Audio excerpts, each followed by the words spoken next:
Hello everyone. Judiciary by PW के platform पर आपका स्वागत है। I am Apoorva Purohit. आज से अगर हम लोग 50-60 साल पहले जाएं तो वकालत को एक नोबल प्रोफेशन समझा जाता था। पास्ट टेंस में मैं इस वजह से बात कर रही हूं क्योंकि रिसेंटली इस नोबल प्रोफेशन के ऊपर कुछ ब्लैक डॉट्स लग गए हैं। फिर चाहे हम ऐसे मामलों की बात करें जहां पे फेक लॉयर्स सामने आ रहे हैं फेक डिग्रियों के साथ में, या फिर ऐसे मामलों की बात करें जहां पे एक वकील ने अपने क्लाइंट से झूठी कोर्ट फीस कोर्ट करके वसूली हो, या और भी दूसरे प्रकार के मामले जहां पे कोई ना कोई प्रकार का प्रोफेशनल मिसकंडक्ट किया गया है, क्रिमिनल कंटेम्प्ट ऑफ कोर्ट का मामला किया गया है। लेकिन अभी रिसेंटली जो बात आती है वो तो एकदम चौंकाने वाली आती है, जो कि मतलब काफी ज्यादा लीगल प्रोफेशन की नोबिलिटी के ऊपर सवाल खड़े कर सकती है।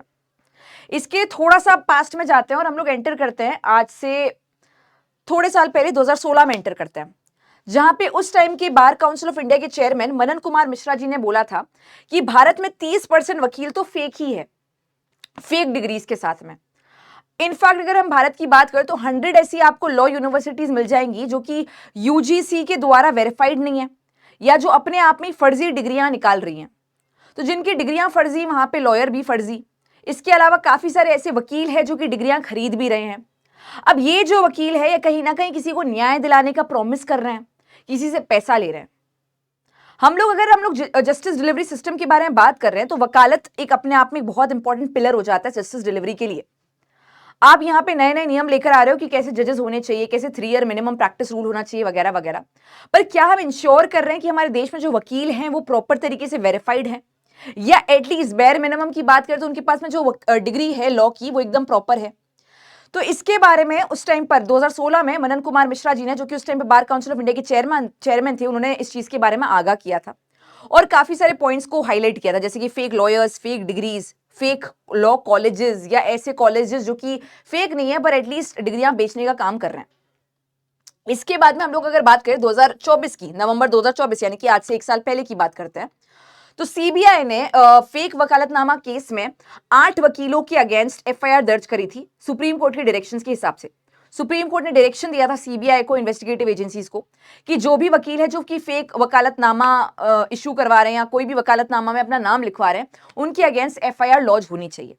ये सारी चीजें मैं इस वजह से बता रही हूं कि आपको पता रहे कि क्या क्या चीजें हो रही है। और अगर आप एक अधिवक्ता हैं तो एक रिस्पॉन्सिबिलिटी को समझो, और अगर आप एक क्लाइंट हो या एक लिटिगेंट हो जो कि एक वकील ढूंढ रहे हैं, तो एटलीस्ट आपको भी थोड़ा सा ड्यू डिलिजेंस परफॉर्म करने की रिक्वायरमेंट है। ये बात हुई 2016 की। उसके बाद 2024 की। अभी हम लोग एंटर करते हैं 2025 में। जनवरी 2025 में bar council of India versus Poonam Ashok Gaur की केस में सुप्रीम कोर्ट ने डायरेक्ट किया था बार काउंसिल ऑफ इंडिया को कि वो एक तरीके से जांच पड़ताल करे regarding all the lawyers that we have in country. जो भी प्रैक्टिसिंग एडवोकेट्स हैं या एटलीस्ट नाम से प्रैक्टिस कर रहे हैं, उन सभी की जांच पड़ताल होनी चाहिए, उनकी डिग्रीज को वेरीफाई करने की रिक्वायरमेंट है। और ये जो डायरेक्शन है बार काउंसिल ऑफ इंडिया को आगे पास ऑन करना है सारे स्टेट बार एसोसिएशन में भी। तो फेक लॉयर का इशू जो है भारत में काफी ज्यादा प्रोमिनेंट हो चुका है, जिसकी वजह से हम लोग देखते हैं कि काफी बार ऐसे ऐसे पीआईएल फाइल होती है जो कि एकदम प्राइमा फेसी फ्रिवलस होती है। काफी बार ऐसे मामले होते हैं जहां पे क्लाइंट को गुमराह कर रहा है एक अधिवक्ता, मतलब एक लॉ स्टूडेंट भी प्रोबेबली इससे बेटर लीगल एडवाइस दे सकता है, जहां पे हम देखते हैं कि कुछ कुछ बहुत बड़े बड़े नामी नामी वकील, उनको बेसिक लॉ की नॉलेज नहीं है, जो रिकोर्स अवेलेबल ही नहीं है वही रिकोर्स बता रहे हैं। इस प्रकार के काफी सारे मामले सामने आते हैं।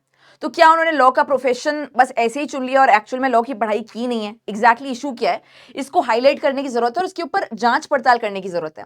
तो सुप्रीम कोर्ट ने यहाँ पे बार काउंसिल ऑफ इंडिया को कहा था, आप एक रिपोर्ट क्रिएट कीजिए, क्योंकि जो 2016 में आपके चेयरमैन साहब बोल के गए थे वो एक वेग सा फिगर था 30%। लेकिन प्रेजेंटली क्या सिचुएशन है वो हमें जानने की रिक्वायरमेंट है। कौन फेक है, कौन रियल है? जो फेक है उनकी डिग्रियों को एकदम ऑब्सोलीट कंसीडर कर दिया जाए, उनकी प्रैक्टिस को एकदम कंप्लीटली डिबार कर दिया जाए। ये सारे स्टेप्स लेने बहुत इंपॉर्टेंट है देश के न्याय डिलीवरी सिस्टम के लिए। और इसके बाद में कहा था कि 8 वीक के अंदर अंदर ये रिपोर्ट क्रिएट होनी चाहिए, कितने लॉयर्स फेक हैं, उनका क्या किया जाएगा, डिग्रीज को कैसे ऑब्सोलीट किया जाएगा वगैरह। ये जो बात आई थी जनवरी में आई थी, अर्ली जनवरी में आई थी।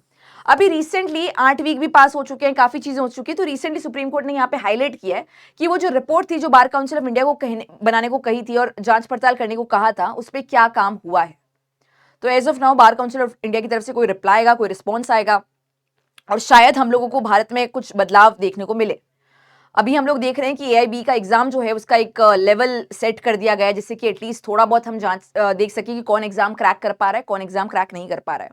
क्योंकि पहले के पेपर से अगर हम आज के एआईबी के पेपर्स को कंपेयर करें तो थोड़ा सा क्वालिटी को बढ़ाया गया है। इवन तो अगर हम लोग और कंट्रीज से कंपेयर करेंगे तो it is still relatively a very simple exam. लेकिन अगर हम लोग कुछ साल पहले की बात करें जब पेपर होते थे तो कोई भी इजीली एग्जाम क्रैक कर सकता था, चाहे उसने लॉक ना भी किया हो, क्योंकि ओपन बुक एग्जाम है और ओपन बुक में भी वैसे सवाल जो कि कोई भी अटेम्प्ट कर सकता है। बट अब केस लॉज में से भी क्वेश्चन आने लग गए हैं, अब थोड़े से और इंट्रिंसिक क्वेश्चंस भी आने लग गए हैं, तो वो सब चीजें इंश्योर की जा रही है। एक मतलब एक स्टेप है ये देखने का कि कोई यहाँ पे ऐसा तो नहीं जिसने डिग्री केवल खरीदी हो, तो ये भी एक तरीका है इंश्योर करने का। और इसके अलावा और भी तरीके लिए जाएंगे जहां पे डिग्रीज को एक बार वेरीफाई किया जाएगा। और इसकी रिपोर्ट अब क्योंकि यहाँ पे एक्सपीडिशियसली सुप्रीम कोर्ट ने वापस से पूछा है, जवाब मांगा है कि अभी तक रिपोर्ट क्यों नहीं आई है, तो हमें देखने को मिलेगा कि क्या एग्जैक्ट फिगर है और इसके लिए क्या कार्रवाई की जाएगी। आपका ओपिनियन क्या है उसे कमेंट में जरूर बताना। इसके अलावा हम लोग मिलेंगे नेक्स्ट सेशन में। Thank you so much.